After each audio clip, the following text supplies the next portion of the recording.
Hi everyone, welcome back to Kind Health Group, our podcast and YouTube channel.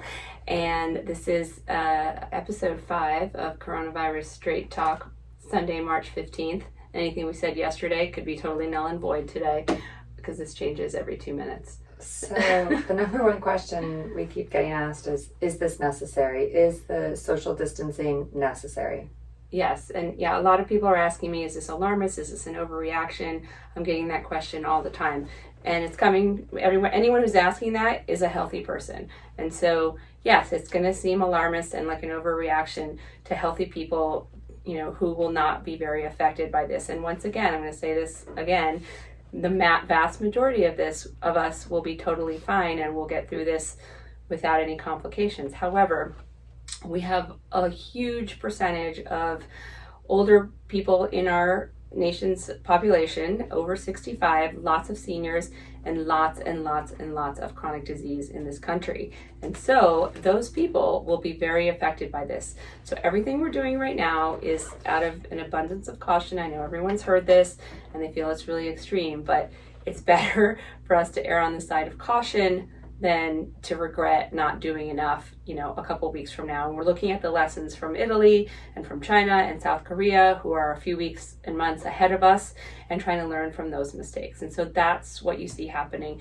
And the sooner that everyone can really get on board with these recommendations, I don't care how old you are or what you're doing, we need to stop your movement. You need to kind of stop your movement, stop normal life. And I know it's really disruptive. The sooner everyone can do that, the sooner our lives will return back to normal.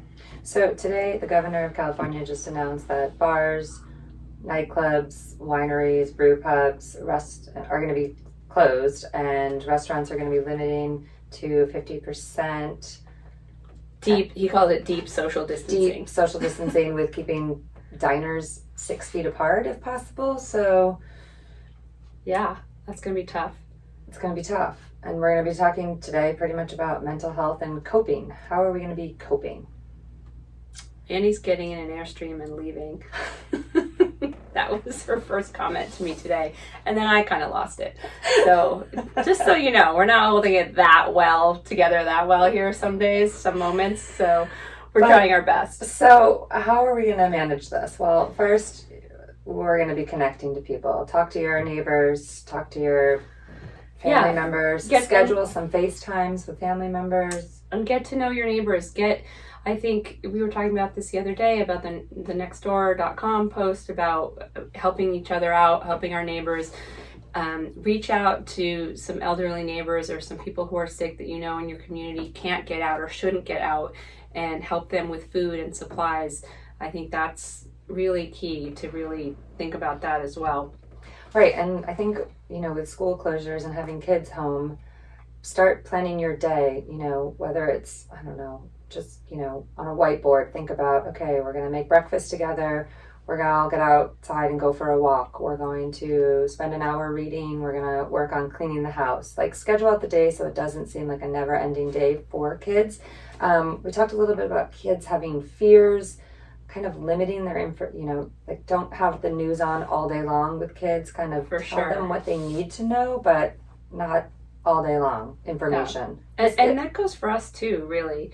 I think it's this information overload. Not all of it is great information as well. A lot of it is very, can be very scary if you're not getting it from the right source. So I would say kind of limit your information or your time on social media to whatever is appropriate for you, but like maybe in certain blocks of time, for example, like, okay, I'm going to just look at the news in the morning for an hour and then in the evening for an hour, and that's it.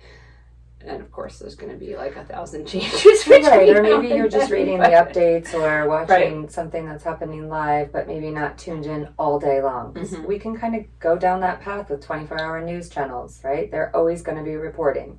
Yeah. Regardless if there's new information. And that's their job. So try as best you can, I think, not to get so sucked into that. That's very helpful information. Right, and with restaurants and bars closing, we're going to be cooking more at home, trying out maybe new recipes, healthier recipes. Yeah. Having your kids help cook. So I posted on this on Instagram last night. I love making soups and freezing them. Everyone makes fun of me. I have like soup for days, weeks, months. And so I think, everyone's leaning towards buying processed food and perishable food that can last through, a nuclear winter, basically, but that's not what's going to happen. But regardless, I think it's more important to focus on healthy food. Ironically, there's like tons of fresh veggies in the grocery store still, while all the canned foods are wiped out. So buying some fresh food now, making some healthy meals that you can freeze will probably go a long way when you're tired of that 10th can of beans.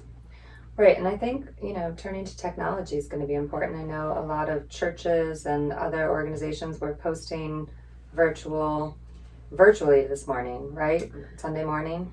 Yes, yeah, and we are going to need that to come together as a virtual community. And that's what we're doing here at Kind Health Group. So we do a lot of elective procedures and routine visits for people.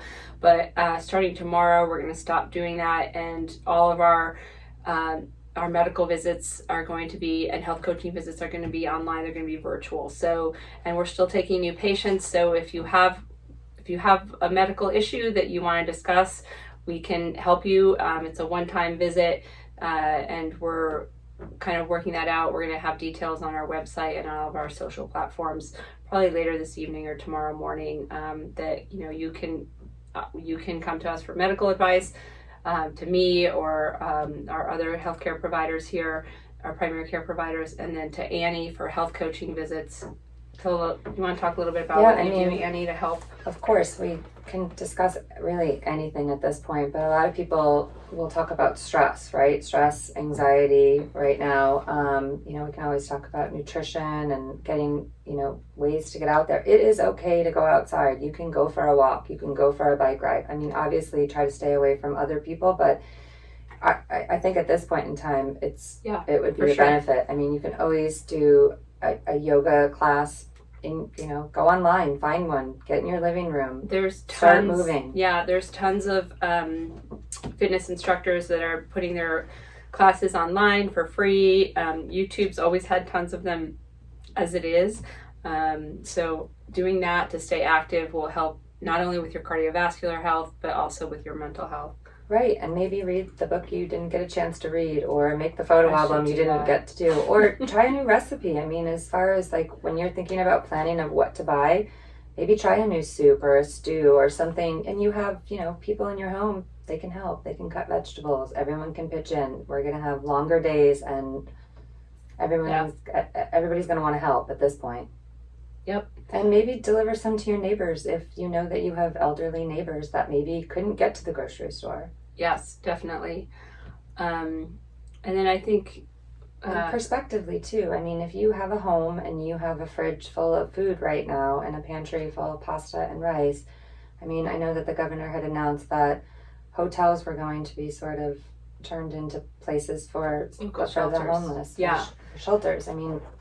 yeah, we need to be grateful for what we have, that we have a roof over our heads, that we can, buy food and keep it and store it. And that's a huge deal. There's so many that don't have that. So if you have the resources to donate to your local shelters, this would be a great time to go ahead and do that.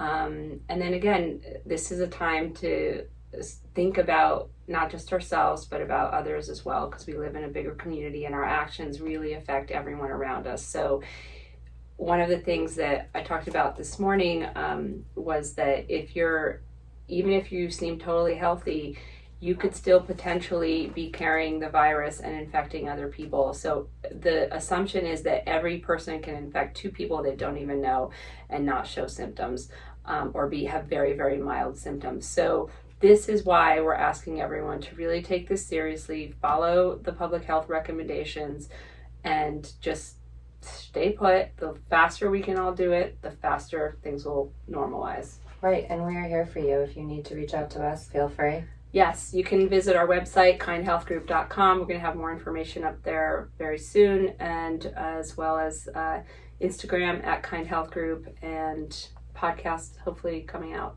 soon. So that's it for today. Thank you. Stay safe. Stay safe. Wash your hands. Wash your hands. Wash your hands. Wash your hands. Thank you. Bye.